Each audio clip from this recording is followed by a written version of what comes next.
Let's talk about engines. This is a very interesting situation. For example, all gasoline engines in this generation of Skoda Superb are with direct injection, and literally all of them are turbocharged. By 2010, when all these engines were being repaired en masse under warranty for one reason or another, no one believed that they would survive at least 200,000 kilometers. But years have passed and all these TSIs run great, and literally all of them have undergone many updates and improvements, which made it possible to solve serious problems with their unreliability. 1.4 TSI 125 horsepower CAXC, the base engine for the Superb is a 1.4-liter TSI. Cars with this engine were imported from Europe. Believe it or not, this is an absolutely adequate engine in terms of service life. It draws briskly and eats little. Of course, it is better to choose a car produced after 2012, then all the initial shortcomings will definitely be eliminated. The problems with the 1.4 TSI engine have been well studied, and we talked about them in a detailed review. 1.8 TSI BZB 160 horsepower. Speaking about the engines that are more common on second-generation Superbucks, let us first separately mention one of the first engines, the EA888. It is designated BZB and was installed until the summer of 2009. What's special about this motor? It had good pistons and oil rings. This engine does not tend to waste oil. The pistons for it were installed on the later 1.8 TSI, which replaced it and happily ate up oil straight from the assembly line. 1.8 TSI CDAB 152 horsepower. 1.8 TSI CDAA 160 horsepower. Motors with the letter designations CAB and CDAA were released into circulation with frankly unsuccessful pistons and oil scraper rings. Badge engineers somehow poorly adapted the engines to Euro 5 and made tiny holes for oil drainage. Therefore, the oil scraper rings quickly and permanently coked, and oil consumption easily grew to 500 grams per 1,000 kilometers and even more. Gradually, the 1.8 TSI engines underwent an operation to introduce improved pistons and oil rings. In theory, such engines should burn a maximum of a liter of oil from replacement to oil change. It's better to change the oil every 8,000 kilometers, so as not to provoke an attack of oil burning.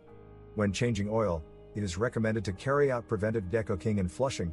This has literally become a mandatory procedure. The timing chain of such engines lasts no more than 120,000 kilometers. Either change it at such intervals or monitor the number of grooves on the hydraulic tensioner, there should be no more than 7 of them. Or judge the chain stretch by the desynchronization of the camshafts and crankshaft. By the way, the hydraulic tensioner must be the latest revision. 06K 109 467K. When replacing the chain, you also need to replace the gasket of the only phase shifter, 06H 103 483D. It is also recommended to change the blades in the phase shifter. These parts are made by craftsmen. New blades will protect the phase regulator from wear and rattling. Other sores of the 1.8 TSI engine are less common.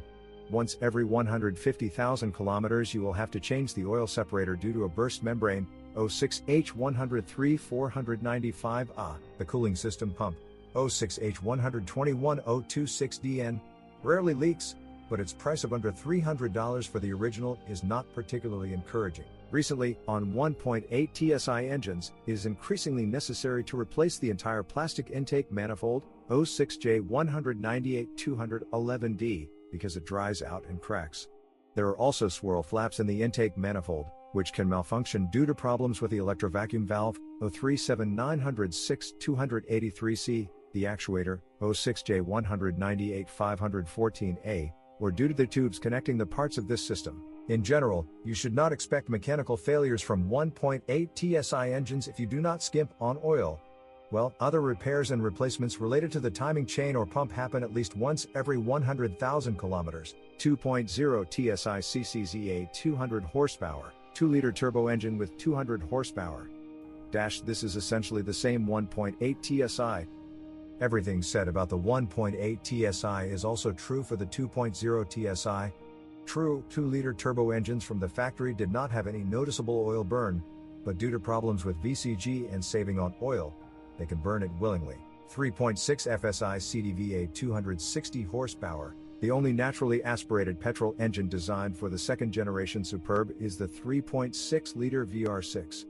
It has a cast iron block with an inline offset cylinder arrangement and, naturally, with one-cylinder head. Superbs with this engine are even rarer than those with the 1.4 TSI engine. The 3.6 FSI engine itself is pleasantly reliable and durable. Even timing chains last more than 250,000 kilometers. All diesel engines available for the second generation Superb have evolved smoothly from unit injectors to common rail. All of these engines have cast iron cylinder blocks, a timing belt drive, and generally have decent reliability and efficiency. Now we'll tell you about them and provide links to detailed reviews that are on our channel. 1.9 TDI 105 horsepower BLS, BXE, 2.0 TDI 140 horsepower BMP, BKD. For proper understanding, these pump injector engines should be grouped as follows: BLS, BXE and BMP engines belong to the first generation. This means that their pump injectors are mounted on one side, which can lead to wear of the injector sockets in the cylinder head and subsequent mixing of oil with fuel. In general, such engines have one camshaft in the cylinder head and 2 valves per cylinder.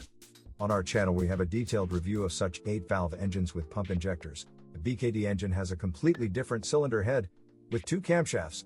There are 4 valves per cylinder, and the injectors are secured with 2 screws and do not become loose. The BMP engine deserves special attention.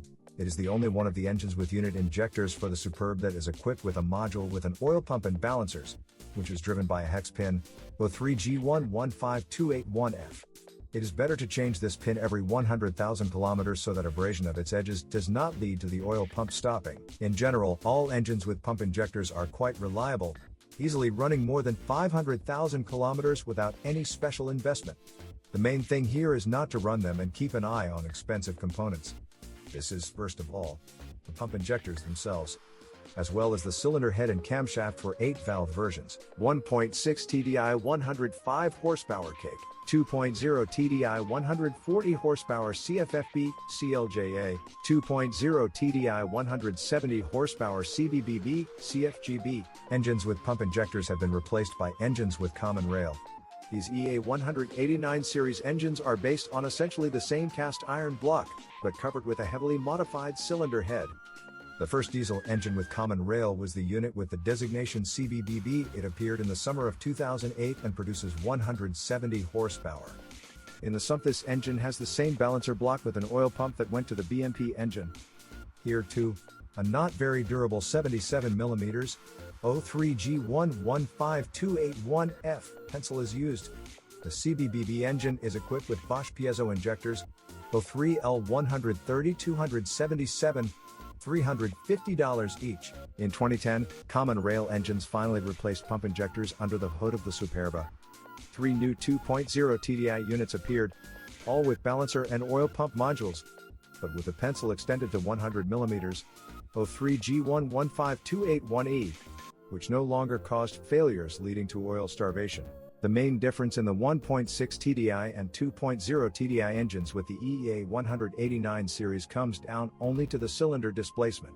In fact, these are very similar motors to each other. We are often asked which one is better. Yes, they are almost the same. This also applies to even more recent EA 288 diesel engines. The only thing we didn't mention then was the problem with the fuel filter cap of these engines, and even engines with pump injectors. There are 4 hoses connected to this cover and it contains a thermostat. If possible, we recommend checking with a hand pump whether the thermostat remains sealed.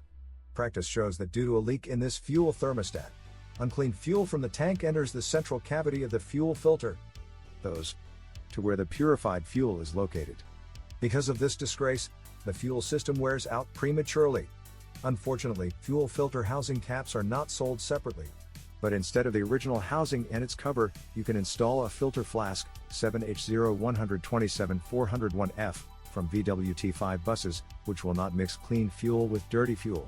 Let's move on to automatic transmissions. Yes, the transmissions in it and the second generation Superb, like other badges with a transverse engine, are the same.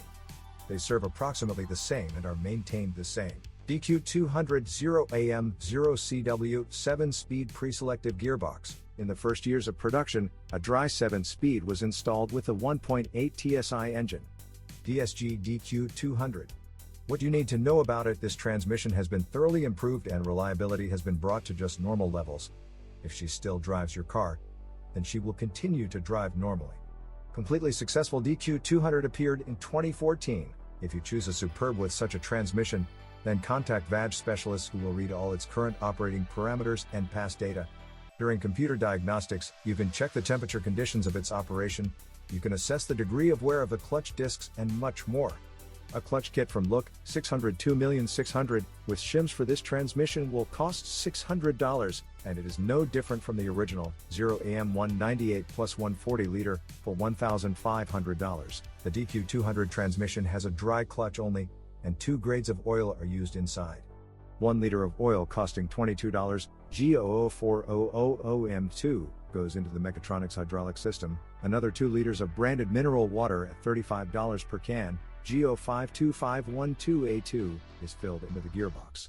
Change the oil at least once every 90,000 kilometers or more often if you drive actively. When driving in traffic jams, turn on the sport mode so that this DSG does not torment the clutch.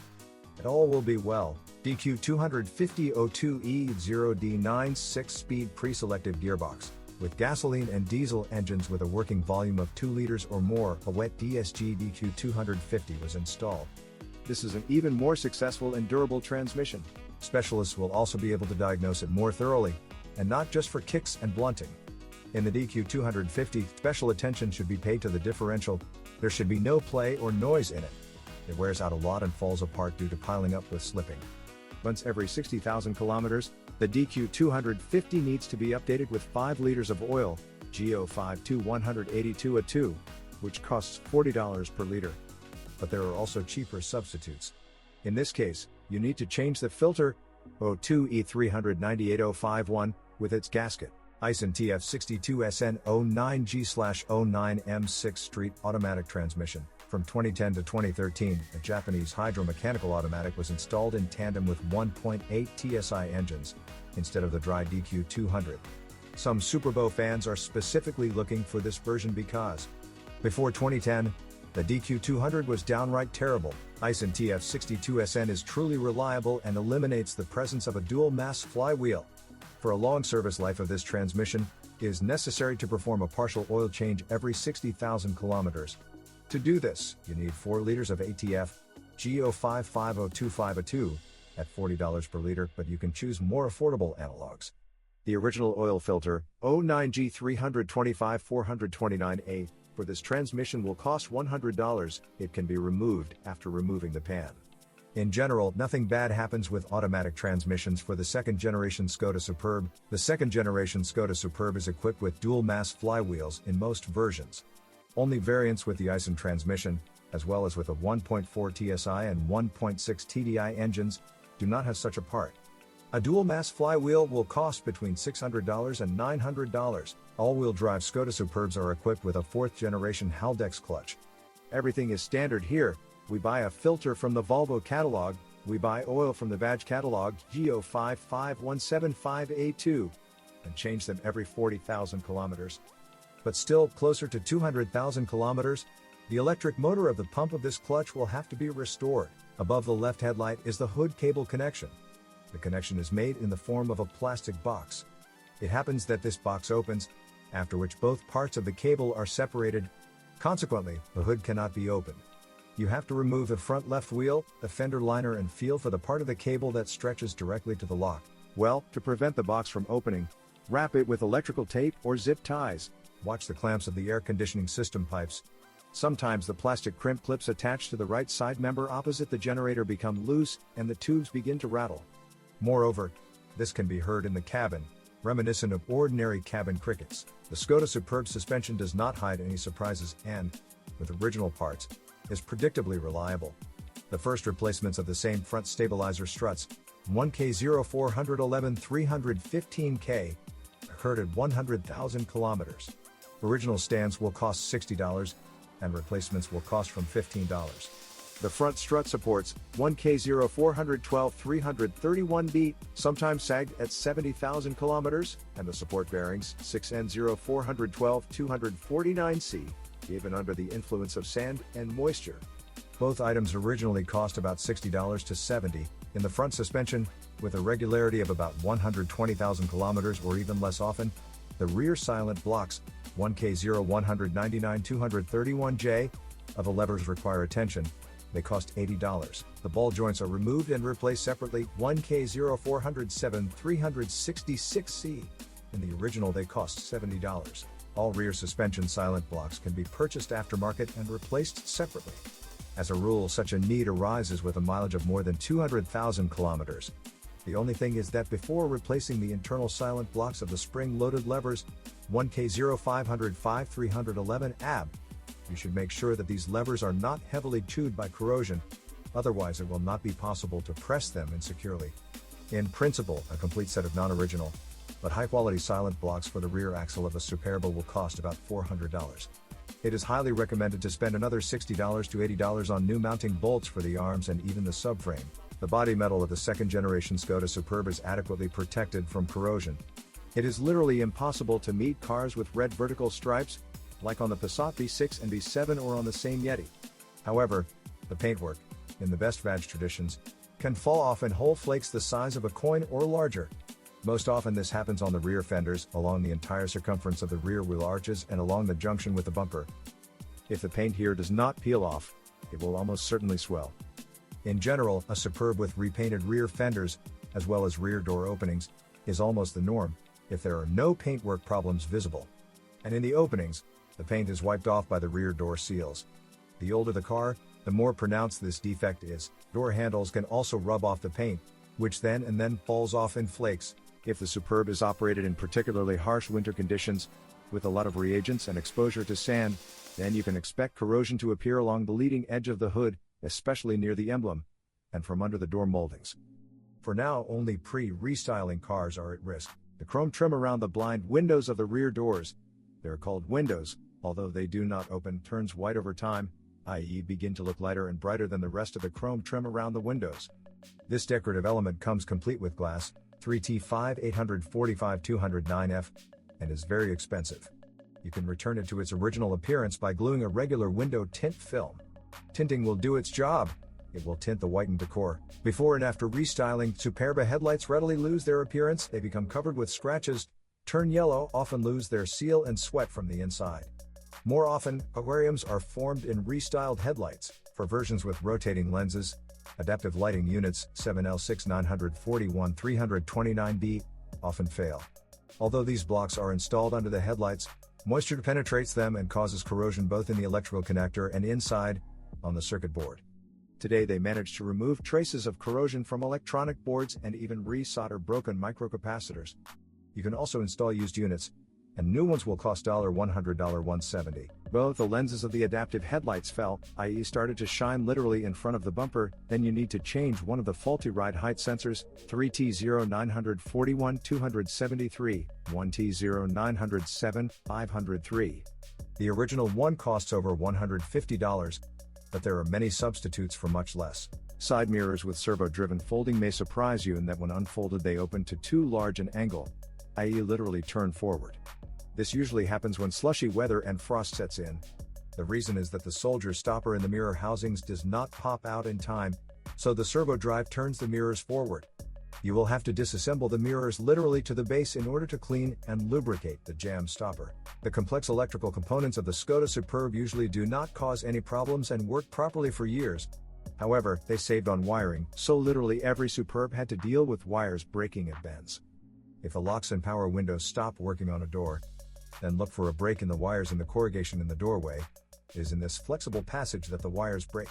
If the wires there are short-circuited, the comfort unit, 8x095995D, will fail. It is not expensive, about $30 for disassembly. Due to cracking of the wiring and broken wires, the locks of the transformable rear door and the lamps in it stopped working. A braid of wires is laid along the left side of the trunk door. It is not difficult to get to it. You just need to remove the upholstery. The gas struts on the trunk lid give up over time and no longer hold the liftback lid in the fully open position. Fortunately, literally every non-original manufacturer considers it a matter of honor to offer their gas struts for the Superb. The choice is very wide, from $15, and the original ones, 3T5-827-552, cost $100 apiece. By the way, the Superb Combi, that is, a station wagon, has fewer problems with the trunk lid. There are versions with a servo-operated lid. Each of the servos, 3T9827851A or 3T9827851B, costs $600 in the original. There are several non-original parts that are 2 to 3 times cheaper. In general, Superb fans have discovered that these servos can be disassembled and repaired. They stop working due to moisture getting into the electric motors. Sometimes wires come off from soldering on electronic boards. Naturally, the wiring in the trunk lid of a station wagon can also burst. And a burst hose of the rear window washer of a station wagon can cause liquid from it to spill onto the control unit 7N0959107E of the rear door electronics. The gas tank flap is snapped off using a special actuator. Over time, the actuator stops working normally, but it can be disassembled, cleaned, and lubricated. Everything will work out if his motor is still alive. Such prevention should be done as soon as possible after it starts to work. Every once in a while, the actuator can be easily removed when the hatch is open. Otherwise, if the hatch does not open at all, you will have to get to the actuator from below from under the fender liner. The interior of the Skoda Superb can tell a lot about both the owner's care and savings on materials. Often the coating and plastic of the side door armrest handles are severely scratched and even dented, and the coating around the window lift buttons peels off. The plastic on the frames around the door lock handles is scratched. The problem is so well known mainly for pre-restyling cars that on one huge website with goods from China they even sell these interior parts to replace severely worn ones. On the steering wheels of pre-restyling cars, the chrome decor on the 3-spoke steering wheel may crack. Sometimes rattling noises may appear from the area of the inner door handles. This indicates that the limiter of these handles has broken off. Craftsmen discovered that a stopper can be built using an M4 screw. In a liftback, the trunk shelf may rattle to reduce noise. Anti-creaking strips are glued to its guides on the upholstery. Also, Superb, like other badge products, suffers from jamming of the damper servos in the ventilation system. On pre-restyling cars, the fan may creak. Seat heating is also at risk. The heating mats began to tear at around 80,000 kilometers, but they can be repaired. Superb station wagons in rich trim levels are equipped with a panoramic roof. This is a great option as long as it works. Unfortunately, over time it ceases to please, it begins to creak, and its front movable section may one day jam and stop opening or closing. To get rid of squeaks, you need to adjust the roof. In order for it to work for a long time and without problems, it must be thoroughly disassembled, the seals and slides must be cleaned, and thoroughly lubricated. The bravest owners do just that. By the way, detailed factory instructions for disassembling the panoramic roof are available on the internet. Use it. In 2 hours you can reanimate the panorama mechanism.